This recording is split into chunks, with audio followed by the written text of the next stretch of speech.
سو تم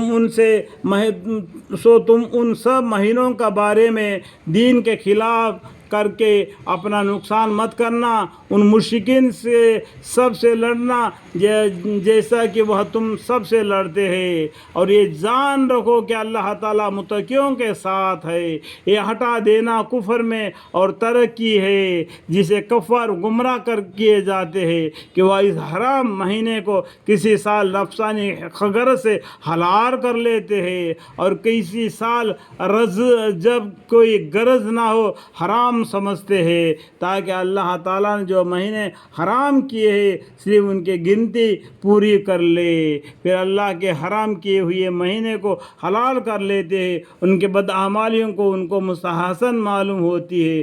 اللہ تعالیٰ اسے کافروں کو ہدایت کی توفیق نہیں دیتا۔ ایمان والو تم لوگوں کو کیا ہوا کہ جب تم سے کہا جاتا ہے کہ اللہ کی راہ میں جہاد کے لیے نکلو تو تم زمین کو لگ جاتے ہو؟ کیا تم نے آخرت کے وہ دنیا زندگی پر قناعت کر لیے؟ آخرت میں اللہ تعالیٰ تم اگر جو جہاد میں شہید ہو گئے، مر گئے، تم کو شہید کا مرتبہ ملے گا۔ تم زمین کو کیوں لگ جاتے ہو؟ کیا تم نے آخرت کی وہ دنیا زندگی پر قناعت کر لیا ہے؟ تو دنیا زندگی کا تمتمہ تو آخرت کے مقابلے میں کچھ بھی نہیں، بہت قلیل ہے۔ اگر تم نہ نکلو گے تو وہاں یعنی اللہ تعالیٰ تم کو سخت سزا دے گا، یعنی تم کو ہلاک کر دے گا اور تمہارے بدلے دوسرے قوم کو پیدا کر دے گا۔ اگر تم اللہ کی بات کو نہیں مانو گے، اللہ تعالیٰ تمہارے جگہ پر دوسرے قوم کو پیدا فرما دے گا اور اس قوم سے اپنا کام لے لے گا۔ اللہ تعالیٰ کو تمہاری ضرورت نہیں، ہم کو اللہ تعالیٰ کی ضرورت ہے۔ ہم اللہ کے بندے ہیں، اللہ ہمارا مالک ہے۔ اس بات کو جانو۔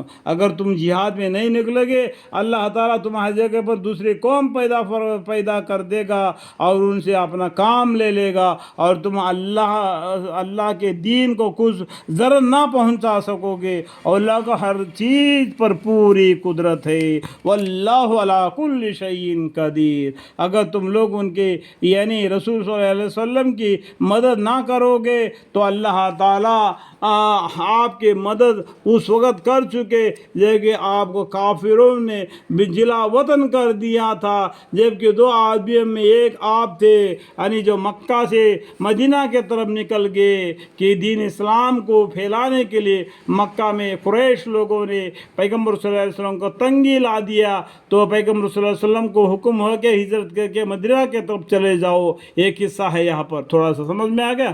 جبکہ آپ کو کافروں نے جلا وطن کر دیا تھا، جبکہ دو آدمیوں میں ایک آپ تھے، ایک ابو بکر صدیق رضی اللہ عنہ تھے اور ہمارے پیغمبر محمد مصطفیٰ صلی اللہ علیہ وسلم تھے، جس وقت کی دونوں گارے میں تھے۔ دیکھو گارے ہیرا اور گارے نار، گارے ہیرا گارے اور کوئی گارے ہیرے میں مطلب کیا ہے، وہاں پر قرآن نازل ہو گیا۔ یہ جو گارہ ہے جس کے اندر ہمارے پیغمبر صلی اللہ علیہ وسلم اور ابو بکر صدیق رضی اللہ عنہ نے پناہ لی تھی، جبکہ آپ اپنے ہمراہی سے فرما رہے تھے کہ تم کچھ غم نہ کرو، لیکن اللہ تعالیٰ ہمارا ہمراہ ہے۔ تو اللہ تعالیٰ نے آپ کے قلوب پر اپنے تسلی نازل فرمائی اور آپ کو ایسے لشکروں کے قوت دی جن کو تم نے نہیں دیکھا، اور اللہ تعالیٰ نے کافروں کے بعد اور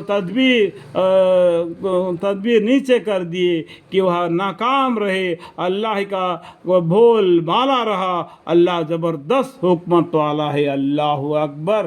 نکل پڑو، خواہ تھوڑے سامان سے ہو اور خواہ زیادہ سامان سے ہو، اللہ کی راہ میں اپنے مال اور جان سے جہاد کرو، یہ تمہارے لیے بہتر ہے۔ اگر تم یقین رکھتے ہو تو دیر مت کرو۔